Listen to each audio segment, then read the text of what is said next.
Her parents sold her because of infertility, until a lonely cowboy rescued her. Under the wide Texas sky, the wind carried more than just dust, it carried stories. Out there, in a land where cattle roamed and pine met prairie, folks said every sunrise brought both hardship and hope. And for a young woman named Clara May, hope had become something she could only remember, not something she still believed in. Clara had been born to ranchers who'd once dreamed of wealth and sons. The land had been good to them in rain and cruel in drought, and over the years, the weight of both fortune and failure carved hard lines into their faces.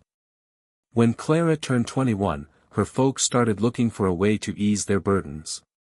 But there was one truth that made her less desirable in the eyes of men who valued family legacy above love: she couldn't bear children. Doctors from the nearest town called it an unfortunate condition, but out there, far from city pity and soft talk, it meant something worse. It meant she was broken in a world that demanded women be whole. Her parents tried to hide it for a while, but rumors spread faster than wildfire in dry grass. Whispers reached the church pews, the trading post, and eventually, every eligible man within riding distance. By the time her 23rd birthday came around, the invitations had stopped, and the glances turned cold. It was as if the whole town had agreed she wasn't worth the trouble of remembering. And that's when her parents made their choice. They told her it was for her own good, that a lumberjack up north, a widower with 4 young ones, had offered a home. Not marriage, not romance, just a roof, food, and a place to be useful. He worked in the pine forests beyond Waco, where the river bent like a crooked arm and the nights smelled of cedar and sweat. They said he needed a woman's help, and she needed a chance. But Clara knew what it really meant. Her parents weren't sending her to a new life, they were selling her to rid themselves of an old problem. She didn't cry when they loaded her trunk on the wagon. She'd run out of tears long ago. The road north was long and lonely, stretching through sun-baked towns and fields gone gold with summer heat. She watched the land roll past, barbed wire fences, windmills turning slowly, the kind of beauty that could break your heart because you knew you'd never belong to it. Every mile carried her further from what she'd known, and yet, somehow, she felt lighter too. Maybe because there was nothing left to lose. When she reached the lumber camp, evening had fallen, and the air smelled of pine resin and smoke. Lanterns flickered in rough-built cabins, and the sound of men's laughter carried through the trees. It was a place built on sweat and survival, far from the polite cruelties of the town she'd left behind. The man who met her at the gate was tall, shoulders broad as an ox, hands rough from years of labor. He didn't say much, just nodded toward a small cabin by the creek and told her she'd find a bed there. That first night, Clara lay awake listening to the creek outside and the distant hum of crickets. She thought of her parents' ranch, of the stars above the porch and the sound of wind through the mesquite, but those memories felt like they belonged to another girl, one she no longer was. She closed her eyes and told herself she'd find purpose here. Maybe not love, maybe not joy, but something that would make her days mean more than silence. The days that followed came with a steady rhythm. She rose before dawn, tended to the children, cooked meals, and mended shirts torn from work in the forest. The lumberjack, his name was Henry Cole, kept mostly to himself, leaving before sunrise and returning when the sun had long dipped below the trees. His children were quiet, shy at first, their small faces wary of this stranger in their home. But Clara understood loss, she wore it too. And slowly, with gentle patience, she earned their trust. She found a strange peace in that little cabin. The work was hard but honest. The nights were long but filled with the soft company of laughter that had been missing from her life for years. There were moments, rare and fleeting, when she'd catch herself smiling, at a child's question, at the way the wind moved through the trees, and she'd remember what it felt like to belong, even if only for a heartbeat. But as peace began to settle in her heart, so did a quiet fear, because out here, under the vast Texas sky, nothing stayed still for long. The same wind that carried comfort also carried change, and Clara would soon learn that sometimes love doesn't arrive with fireworks and promises. Sometimes it comes quietly, like a sunrise through fog, slow, gentle, and impossible to ignore. The next few months passed like a slow-turning season. The Texas sun baked the pine needles until they crackled underfoot, and the river ran low, whispering over stones. The camp came alive with the rhythm of men's labor and children's laughter, and Clara found herself caught in between both worlds, neither worker nor family, but something in between. Each morning, she'd stand at the doorway with her sleeves rolled and watch Henry stride out into the woods. He always left before the first pink light hit the treetops, his axe slung over one shoulder, boots heavy with purpose.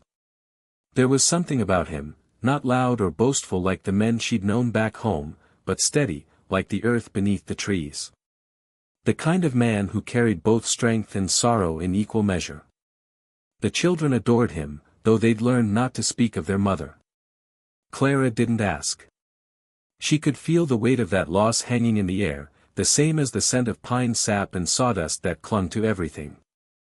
She simply gave her care quietly, fixing clothes, reading stories, making sure their small shoes stayed dry by the fire. For the first time in years, she had a reason to rise each morning. A reason to keep going. Her hands were busy, her heart quiet but alive. Sometimes, when the wind turned warm in the late afternoons, she'd take the little ones down to the creek to skip stones. Their laughter would echo through the woods, and she'd think maybe this was what peace felt like, not grand or loud, but steady and sure, like the heartbeat of the land itself.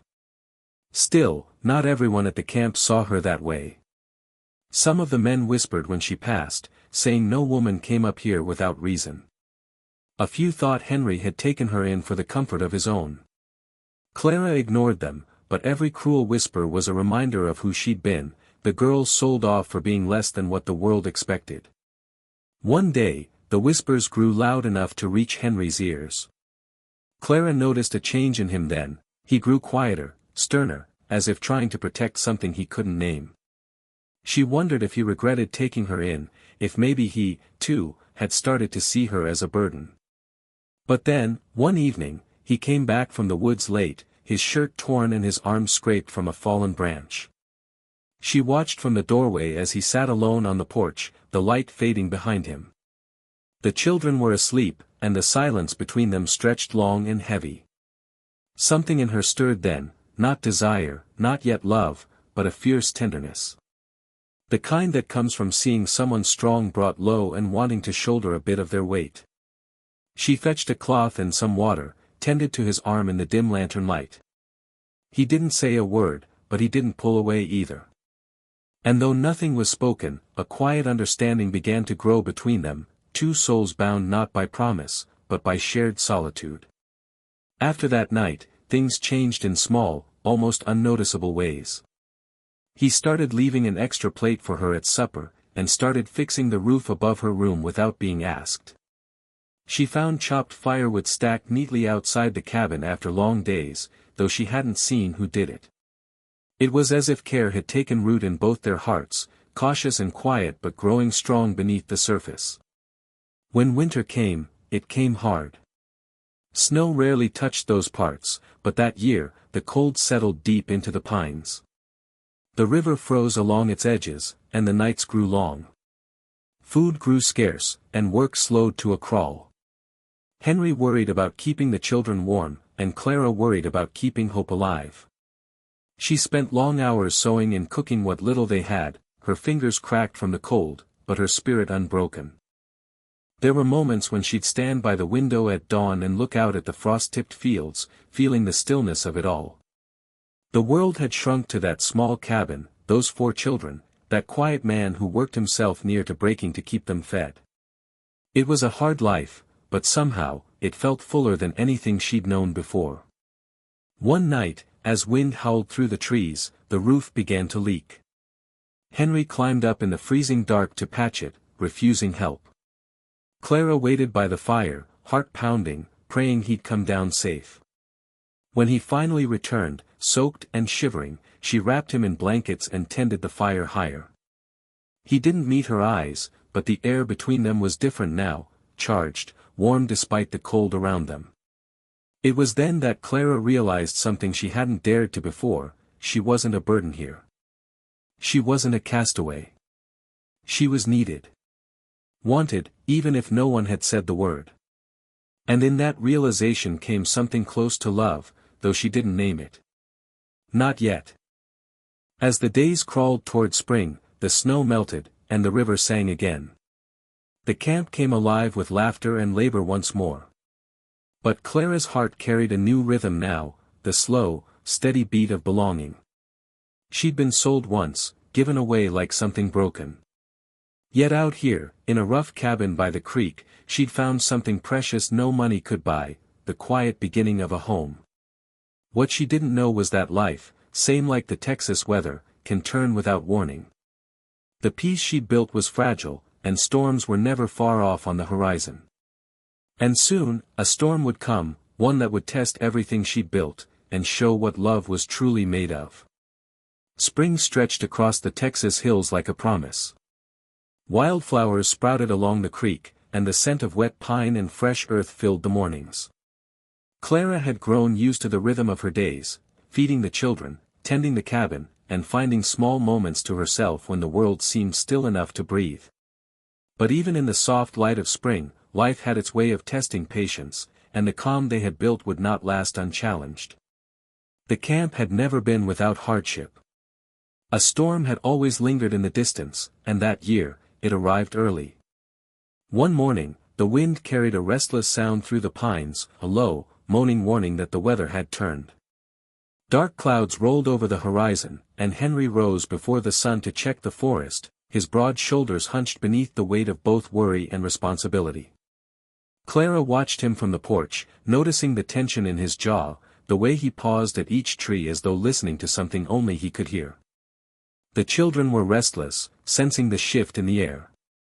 Clara kept them close, gathering wood for the fire and securing the cabins as the first drops of rain fell. By midday, the storm was upon them. Heavy sheets of rain pelted the roof, and the creek swelled angrily, foaming white along its edges. Lightning split the sky, and the wind tore at the trees, bending them nearly to the ground. It was a storm unlike any they had seen, one that seemed intent on swallowing everything in its path. Henry worked tirelessly to secure the cabins, moving through the rain with a quiet determination that both terrified and awed Clara. She followed him as best she could, offering hands and strength wherever needed. It was grueling, dangerous work, yet in the shared struggle, something deeper took root. Every glance, every small nod of acknowledgement, carried a weight of unspoken understanding. They were no longer two strangers thrown together by circumstance. They were a family, bound by survival and a slow, steady trust that had begun in silence months ago. The storm raged through the night, and when morning came, the landscape had been reshaped. Trees lay across trails, fences had been torn down, and parts of the cabin's roof had given way. But despite the destruction, the camp had survived. The children, frightened but unharmed, clung to Clara, and Henry's quiet pride in their safety was evident in the way he moved, careful and deliberate, as he assessed the damage. In the days that followed, the rebuilding began. Clara threw herself into the work with a vigor she hadn't known she possessed. Nails, timber, and mud became her tools of both labor and healing.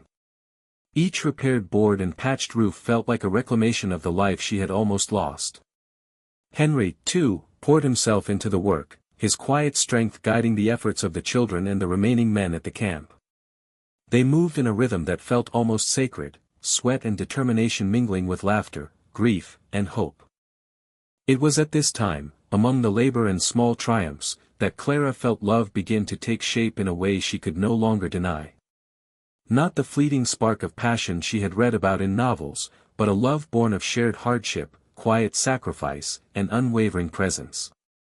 She noticed the small ways Henry looked at her, a glance held a heartbeat longer than needed, a hand brushing against hers in passing, silent gestures of care that spoke volumes. Yet even as her heart opened, Clara knew that the world beyond the forest was never far away. Word of the storm had spread to towns nearby, and with it, the ever-present reminders of her past. One morning, a rider appeared at the edge of the camp, a messenger from the town her parents still lived in. Clara's stomach tightened at the sight. The letter he carried was small, sealed, and carried the unmistakable weight of their judgment. She didn't open it at first, unsure if she wanted to know what her parents had to say after all these months. Henry noticed the change in her and waited silently, patient and steady as always. Finally, she broke the seal, and the words inside were sharp and cold, a reminder of the world that had rejected her, a family that had tried to cast her away once more. They offered to reclaim her, to bring her back to the ranch, their tone both commanding and condescending. Clara's hands trembled as she read, but she felt no fear. Not anymore. The life she had built here, the love that had quietly blossomed among the pines and creek, had taken root. It would not be uprooted by words on paper. Henry reached out, placing a steady hand over hers, silent reassurance in a world that had often been cruel. In that moment, Clara realized that the choice was hers, to return to the old life that had offered her nothing but rejection, or to embrace the future she had fought so hard to carve. And deep in her heart, she knew the answer. The rebuilding of the camp continued, each hammer stroke and measured plank a testament to endurance and hope. Clara found joy in the simple victories, a fence mended, a roof patched, the children laughing as they ran barefoot across the muddy yard.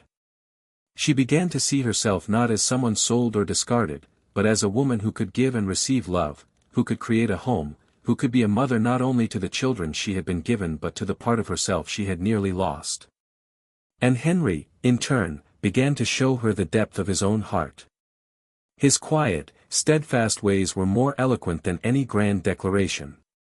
The way he ensured the children were fed and clothed, the way he moved through the storm without complaint, the way he silently offered her strength, all of it spoke of a love that was enduring, steady, and true.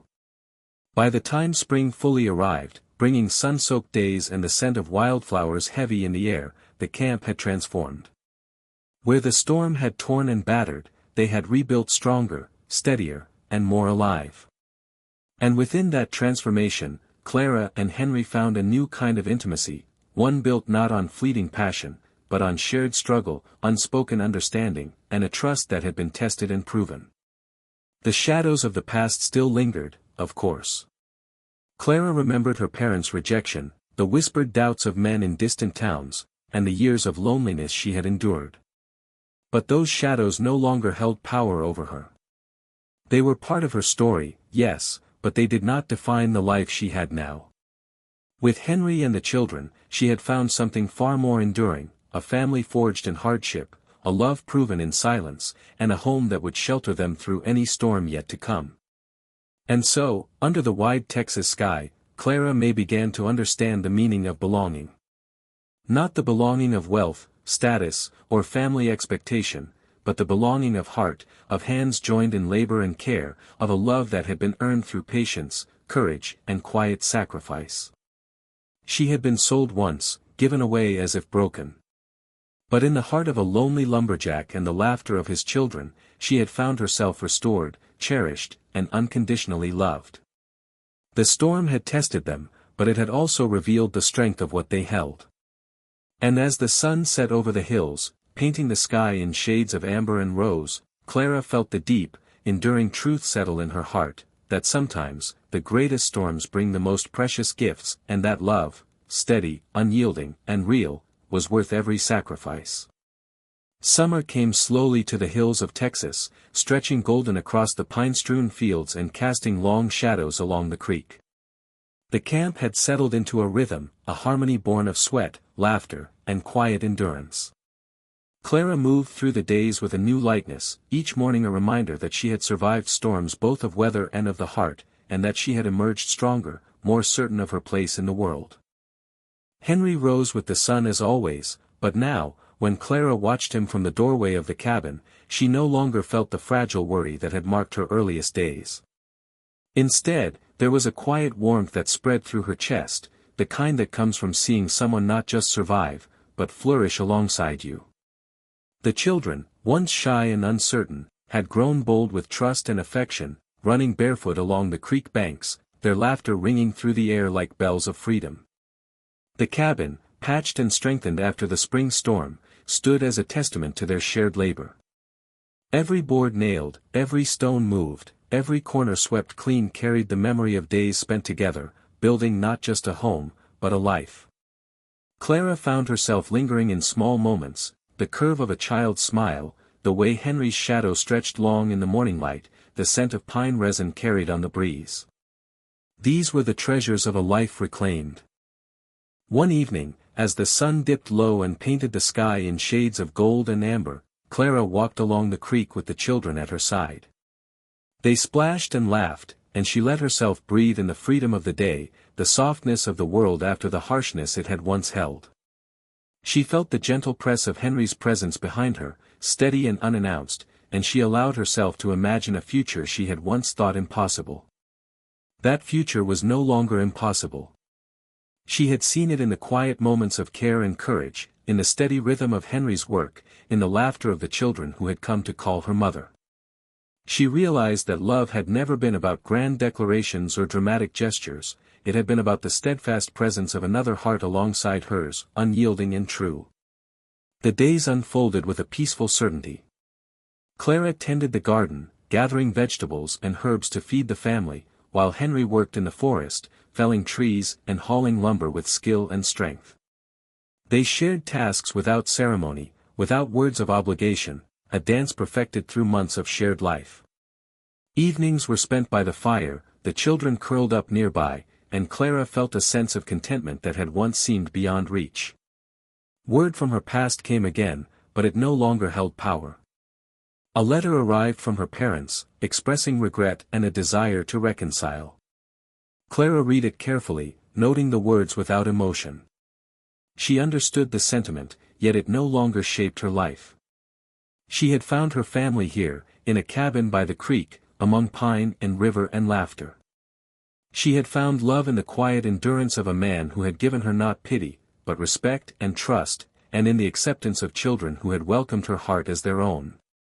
The final test of their bond came not from letters or storms, but from the ordinary trials of life, sickness in the children, unexpected shortages of food, long days of labor that wore muscles and spirits thin. Yet through every challenge, Clara and Henry faced the world together, their hearts aligned in purpose and care. They learned to lean on one another, to trust in the strength of the other when their own faltered, and in doing so, their bond deepened beyond what either had imagined. By midsummer, the land itself seemed to celebrate them. Wildflowers bloomed in vibrant colors along the creek, deer ventured close to the camp, and the sky stretched endlessly above, clear and serene. Clara would often pause at sunset, watching Henry work or the children chase fireflies, and she felt a profound gratitude. This was the life she had been given, chosen not by wealth or family expectation, but by love earned through hardship, patience, and unwavering presence. In quiet reflection, she realized the full scope of her journey. She had been sold once, cast aside for a flaw she could not change. She had known fear, loneliness, and rejection. But she had also known courage, resilience, and the steady pulse of a love that asked nothing of her except to be herself. In Henry's presence, and in the laughter of the children, she had found not only refuge but a home, a place where she was cherished, needed, and honored for exactly who she was. And Henry, in turn, had learned the depth of his own heart. He had opened his cabin, his labor, and his life to a woman he barely knew, and in doing so, discovered a love that had been waiting quietly, like a seed beneath snow, ready to bloom when the time was right. The children, once wary, now thrived in the warmth of this new family, their smiles a living testament to the power of acceptance, patience, and steadfast care. As the sun set one evening, casting a fiery glow over the hills, Clara stood on the porch and watched the world settle into twilight. The river glimmered in streaks of gold, the wind whispered through the pines, and the cabin stood strong against the vastness of the Texas sky. She understood then that life, like the land, could be harsh and unforgiving, but it could also reward courage with abundance, and perseverance with joy. And so, under the same wide Texas sky where she had once been cast aside, Clara May found love not as a fleeting fire, but as a steady, enduring flame. She had been broken once, yet here she stood, whole and cherished, surrounded by laughter, loyalty, and the kind of love that carried both warmth and strength. The story of her past, of pain and rejection, had shaped her, but it had not defined her. The home she had built, the family she had found, and the man whose quiet strength had matched her own, proved that even the harshest trials could lead to a future brighter than any she had imagined. And in that golden Texas twilight, she realized the truth of life and love, that sometimes, the greatest hardships are the ones that prepare us for the deepest joys, and that the heart, when given patience and care, has a capacity to love and be loved beyond all expectation. Here, in the heart of the forest, beside the river and under the endless sky, Clara May finally understood what it meant to belong, fully, truly, and forever. The storm had passed. The land was calm. And so was her heart, full at last, safe at last, and ready to face every sunrise with those she loved by her side.